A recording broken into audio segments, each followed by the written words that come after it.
Aaron Householder. Well, the community is made up of all types of people with all types of interests, and they all pay taxes. And I think we have to address all of those issues. I think we have people who are interested in sports complexes, and we have people who are interested in public art. So I'm not against funding public art. I think it does become an important issue, and people look and they say, oh, it's $230,000, it's a lot of money, and I can appreciate that in these tough times. I think rather than try and answer too much, I would just say, take a look at the video from the county or the city commission meeting yesterday where Brad Anderson spoke. I think we're in very capable hands. I think Brad is taking a look at listening to more public input. I think maybe the public feels like they haven't been a part of what's been going on for too long, and I think that Brad has adequately addressed that, and I look forward to him serving and maybe getting the public a little more into it. I went to that meeting, and out of probably 80% of the people who spoke out against it, every single one of them said, we like public art, we don't necessarily like what you've done, but we like it. So I think having someone like Brad who's accessible to those people is important. Thank you. Marie Johnson. It does need to be revisited. The fact is that we are in a recession, regardless if we want to admit that or not.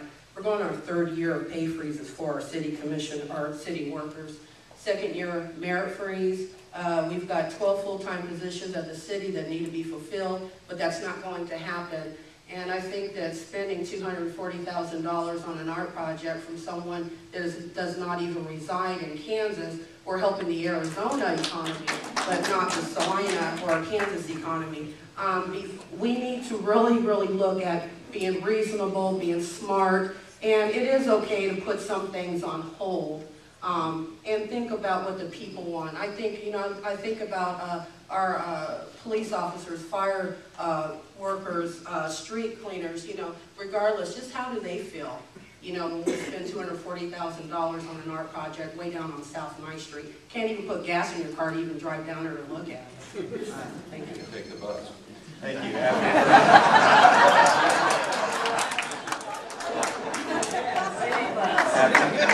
Okay, back to the prior question, and Parks Department. I think it's perfectly silly that the county has one park. It's located in the city, and we shouldn't be supporting a separate county Parks Department. Current question, art. I think that it should be revisited along the lines outlined by our new Arts and Humanities Director, Brad Anderson, at the last City Commission meeting. I think we need to follow up on his suggestions, and I think that's excellent staff suggestions that came forth during the last meeting, and I hope whoever's elected will follow through on that. I'm very interested in pursuing what he proposed. Thank you. Barb Shirley.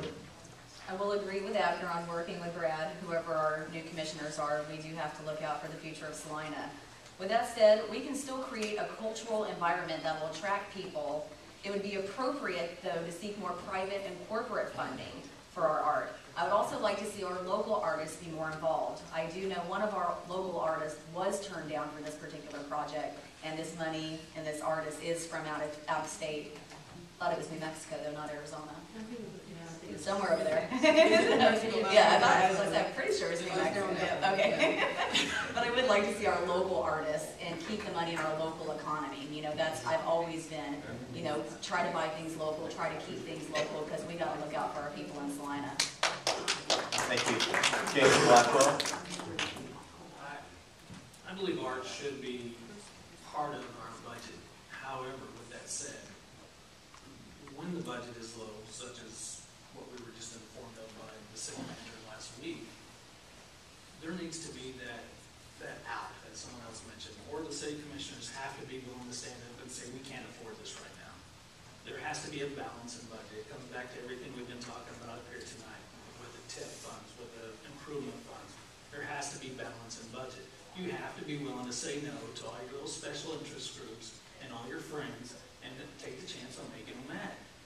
The pet projects that are going on in Salina, such as the art, need to be able to say no to them every now and again to balance the budget. We're telling our city employees we can't afford to give them a raise. That's fine. However, we need to also be able to tell the art commission that we can't afford this art at this time. I commend the commissioners of this last one for upholding the contract that they voted on. Once you make a contract, you uphold that contract. Thank you. Jennifer Bonilla Baker. I was so happy when I read it the first time when Samantha decided to revisit this. I think, oh good, they're going to change their mind. and then they decided to hold their current contract. Well, they made a decision and that they went by it. But in the future, I would like for them to, or if I'm elected, I would like to revisit our local artists, even our area children to be more involved in our projects. They're so happy to go down, and our parents. I was just recently at Big Brothers Big Sisters Pin-a-thon, and how many local artists helped participate in that fundraising organization? It was phenomenal. I stayed around from opening to close to bid on this one pin for my granddaughter. I was just so happy. But that's how we get involved with the community as a local artist. And as a city commissioner, I would also recommend that we would go out. Thank you. Kay Crawford. We do have a policy to integrate art in with our public projects. Whether that's good or not, I don't know. I kind of like public art. But I think that it would have been wrong to have not gone through with the contract that we signed. It would have put us in a liability situation. The artist could have come back and sued the city. So those are kind of things we have to think about. I think Brad Anderson has got a wonderful idea of laying it all out.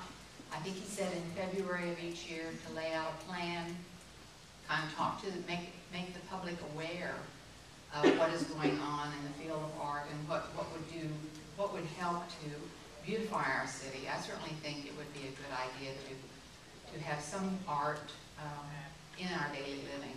So that's my response, but I think anytime we need to revisit it whenever there's the economy is like it is. Thank you. Jeff Haynes. I think the issue, the art policy issue needs to be revisited, see if there's some way we can tweak that in certain circumstances. Art is a very important segment in the city's quality of life issue. It enhances an important component of attracting businesses and people to move to a certain location. I listened to Brad on the radio today, and I think Brad is going to do an excellent job in bringing the overall community up to speed on art issues. Brad, I'm sure you're going to do a wonderful job. Thank you. Ann Zimmerman is now going to ask the questions from the audience. Thank you. We'll just ask as many as we can get done. Here, the first one, let's see, I lost track. Who are we starting with now? Aaron. Oh, that's an easy one. Jeff? Here it goes. The city recently approved $14 million to replace water meters. Do you feel this was a wise expenditure? I do. I think that the old water meter inefficient, I know a lot of uninformed people have said